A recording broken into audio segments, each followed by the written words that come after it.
Assalamualaikum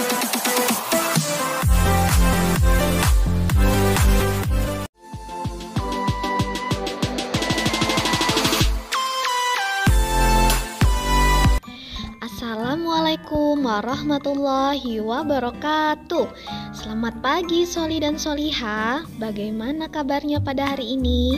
Ibu doakan Soli dan Soliha selalu sehat, ceria, dan tetap semangat untuk mengikuti pembelajaran daring pada hari ini. Nah, siapa nih yang habis bangun tidur sudah bantu ibu? Semoga semuanya sudah membantu ibu di rumah, kemudian langsung mandi, sarapan, dan sholat duha. Ibu yakin Ananda semua sudah siap untuk belajar hari ini. Sebelum memulai pelajaran hari ini, sebaiknya kita bersama-sama berdoa terlebih dahulu. Yuk kita angkat kedua tangan, berdoa dimulai. Bismillahirrahmanirrahim. Raditu billahi rabba wa bil islami dina wa bi Muhammadin nabiyyan wa rasula. Rabbi zidni ilma warzuqni fahma. Amin. Ayo Soli dan Soliha, persiapkan buku tulisnya, buku cetaknya, dan alat tulisnya ya untuk mencatat materi pelajaran yang sudah ibu terangkan di video ini. Baiklah Soli dan Soliha, hari ini kita akan memulai pembelajaran tematik kembali. Pelajaran yang kita pelajari pagi hari ini adalah pelajaran bahasa Indonesia. Tema 4H, daerah tempat tinggalku, subtema 1, lingkungan tempat tinggalku. Berdasarkan KD 3.9 yaitu mencermati tokoh-tokoh yang terdapat di teks fiksi atau cerita fiksi. Nah, dari KD tersebut, materi pelajaran yang kita pelajari hari ini adalah teks fiksi atau cerita fiksi.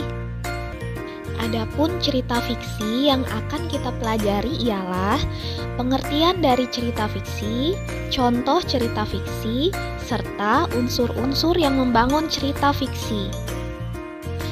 Jadi, setelah Ananda semua menyimak video pembelajaran hari ini, Ibu Guru harapkan kalian semua dapat mengidentifikasi cerita fiksi, contoh cerita fiksi, dan unsur-unsur yang membangun cerita fiksi.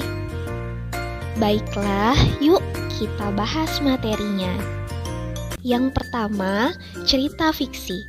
Cerita fiksi adalah cerita berupa karangan bebas yang memiliki sifat khayalan, tidak nyata, atau imajinatif. Isi cerita fiksi umumnya tetap masuk akal dan mengandung kebenaran yang menceritakan hubungan antar manusia. Nah, ternyata cerita fiksi juga memiliki contoh. Yang pertama, ada novel, cerpen, fabel, dan dongeng. Ibu guru akan menjelaskan pada kalian satu persatu contoh cerita fiksi tersebut. Pertama, novel.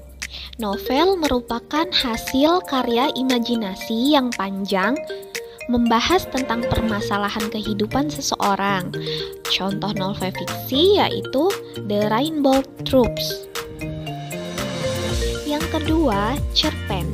Cerpen adalah sebuah cerita pendek yang mengisahkan tentang suatu permasalahan yang dialami tokoh secara singkat dan padat, mulai dari pengenalan sampai dari permasalahan yang dialami tokoh. Contoh fiksi cerpen bisa diambil dari cerpen Mama Berhati Emas. Ketiga, fabel. Fabel merupakan cerita fiksi yang menggambarkan kehidupan hewan.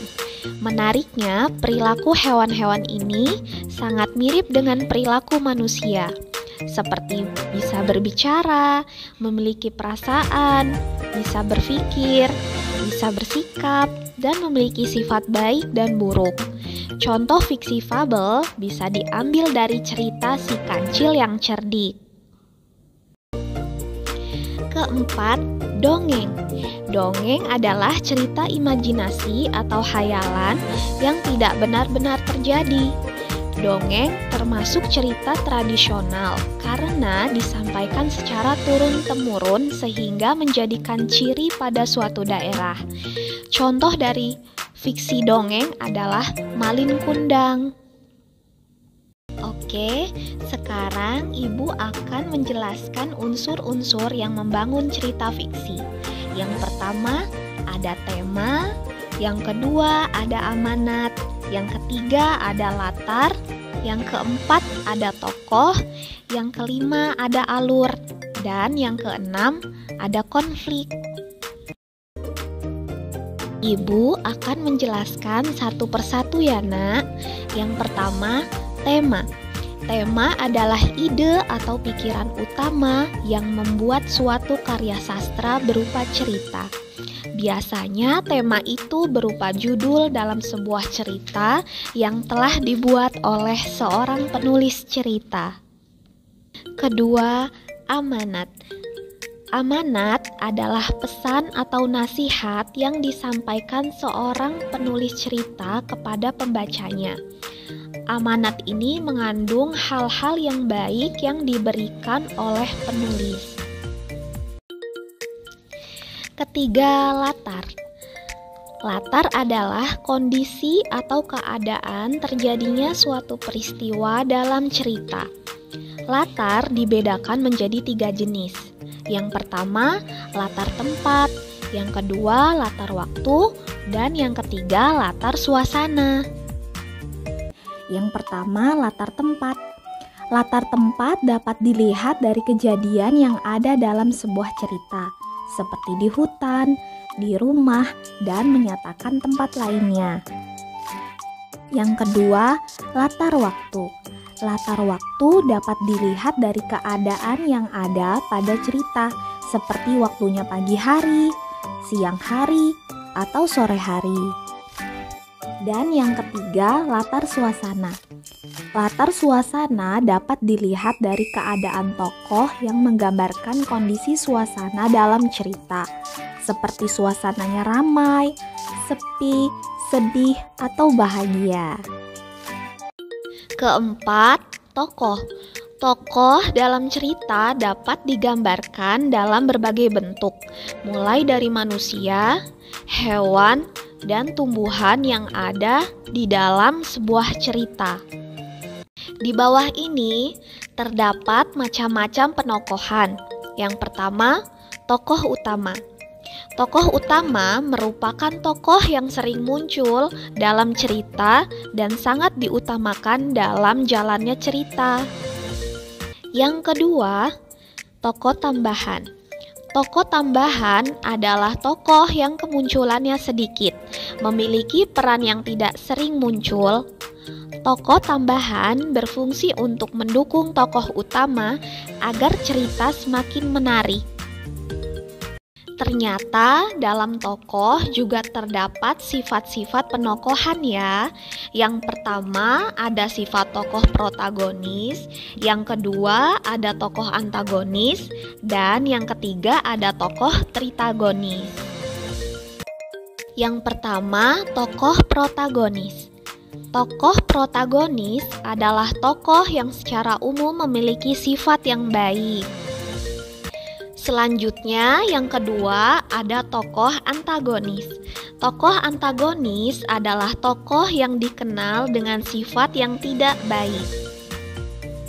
Kemudian yang ketiga, tokoh tritagonis. Tokoh tritagonis adalah tokoh penengah dalam cerita. Biasanya tokoh ini muncul pada akhir cerita. Yang kelima, alur. Alur adalah jalannya cerita yang berisi urutan kejadian atau peristiwa dalam cerita. Alur dibagi menjadi 3 jenis, yaitu alur maju, alur mundur, dan alur campuran. Keenam, konflik. Konflik adalah permasalahan yang muncul dalam cerita dari pertentangan antara 2 atau lebih tokoh. Sekarang Ibu Guru mau bercerita tentang teks fiksi, fabel yang temanya kura-kura dan kancil. Ayo sama-sama kita dengarkan ya nak, dan kita cari bersama-sama unsur-unsur yang dapat membangun cerita fiksi fabel tersebut. Kura-kura dan kancil. Alkisah, di sebuah hutan saat cuaca terik, terlihat kura-kura yang sedang berjalan. Lalu tak lama kemudian si kancil menghampirinya. "Hei kura-kura, jalanmu lama sekali. Kamu tidak akan sampai ke tepi sungai bila kamu jalannya seperti itu." Tapi kura-kura tetap menjawab, "Tidak apa-apa kancil, kau jalanlah duluan." Dengan nada yang menyentuh. Tetapi kura-kura tetap terus bersemangat, walaupun kancil sudah menyepelekannya. Tak lama kemudian, kura-kura mendengar suara minta tolong. "Tolong! Tolong!" Lalu kura-kura pun mencari suara itu. Kura-kura lalu menemukan sebuah lubang. Ternyata di dalam lubang tersebut ada kancil. Akhirnya kancil pun meminta tolong kepada kura-kura. "Kura-kura, tolonglah aku." Akhirnya kancil pun selamat, dan kancil pun berterima kasih dan meminta maaf pada kura-kura karena sudah menyepelekannya. "Maafkan aku kura-kura, aku sudah bersikap tidak baik kepadamu, tetapi kau tetap baik kepadaku." Kura-kura pun menjawab, "Tidak apa-apa kancil, aku sudah memaafkanmu." Akhirnya mereka pun saling bantu-membantu. Baiklah, Ibu Guru akan menjelaskan unsur-unsur yang dapat membangun teks cerita fabel kura-kura dan kancil. Yang pertama temanya kura-kura dan kancil.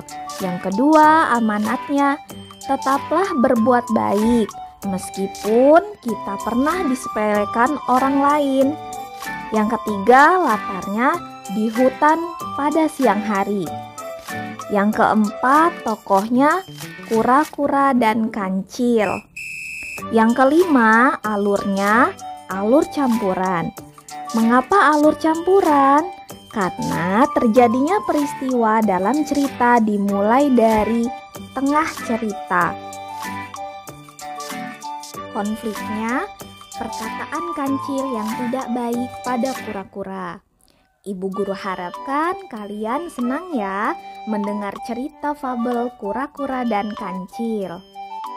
Kesimpulan yang dapat kita ambil pelajaran hari ini adalah cerita fiksi merupakan cerita yang berupa hayalan atau imajinasi seseorang. Contoh cerita fiksi yaitu novel, fabel, cerpen, dan dongeng. Unsur-unsur yang membangun cerita fiksi ada tema, amanat, latar, tokoh, alur, dan konflik. Baiklah, sebelum Ibu Guru tutup pelajaran hari ini, Ibu Guru punya tugas untuk kalian semua. Untuk tugas tematik hari ini adalah Soli dan Soliha mengerjakan soal pada buku tematik 4H halaman 80 nomor 1, 2, 3, dan 4. Tugas dikumpulkan paling lambat pukul 5 sore ya nak. Sekian pelajaran hari ini tentang cerita fiksi. Semoga bermanfaat untuk anak-anak ibu semuanya. Ibu ingatkan kembali agar tidak lupa melaksanakan sholat 5 waktu, murojaah, dan membantu ayah dan bunda. Ibu akhiri, wassalamualaikum warahmatullahi wabarakatuh.